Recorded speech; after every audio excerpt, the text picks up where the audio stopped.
Thalassery general ആശുപത്രിയിൽ ആധുനിക രീതിയിൽ സജ്ജീകരിച്ച അത്യാഹിത വിഭാഗം പ്രവർത്തനം ആരംഭിച്ചു. സ്പീക്കർ അഡ്വക്കേറ്റ് എൻ ഷംസീർ ഉദ്ഘാടനം ചെയ്തു.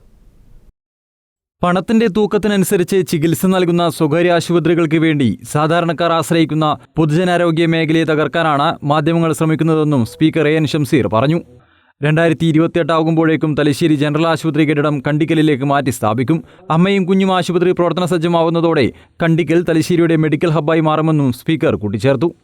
ആശുപത്രികളിൽ ഒന്നും സംഭവിക്കുന്നില്ല, എല്ലാ പിഴവും സംഭവിക്കുന്നത് സർക്കാർ ആശുപത്രിയാണെന്ന് പ്രചരിപ്പിച്ച് ഇതിനെ തകർക്കാൻ ശ്രമിക്കുന്ന ശക്തികൾ കേരളത്തിലെ സ്വകാര്യ കോർപ്പറേറ്റ് ഏജൻസികളുടെ ദാസ്യപ്പണിയെടുക്കുന്നവരാണ്. അത് നിങ്ങൾ മനസ്സിലാക്കണം. ഒരു 2028 ആകുമ്പോഴേക്കെങ്കിലും ഇത് പൂർണ്ണമായും കണ്ടിക്കലിലേക്ക് മാറ്റണം.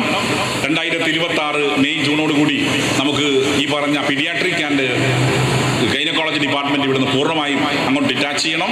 അങ്ങനെ വരുമ്പം ഇവിടെ കുറച്ച് തിരക്കൊഴിയും.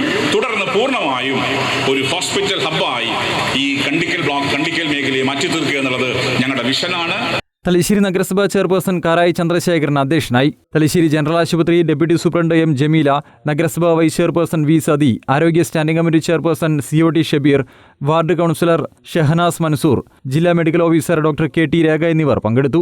വൻകിട സ്വകാര്യ ആശുപത്രികളെ വെല്ലുന്ന സൗകര്യങ്ങളുമായി അത്യാധുനിക ഉപകരണങ്ങളും ജീവൻ രക്ഷാ സംവിധാനങ്ങളുമായാണ് തലശ്ശേരി ജനറൽ ആശുപത്രിയിൽ അത്യാഹിത വിഭാഗം ഒരുക്കിയത്.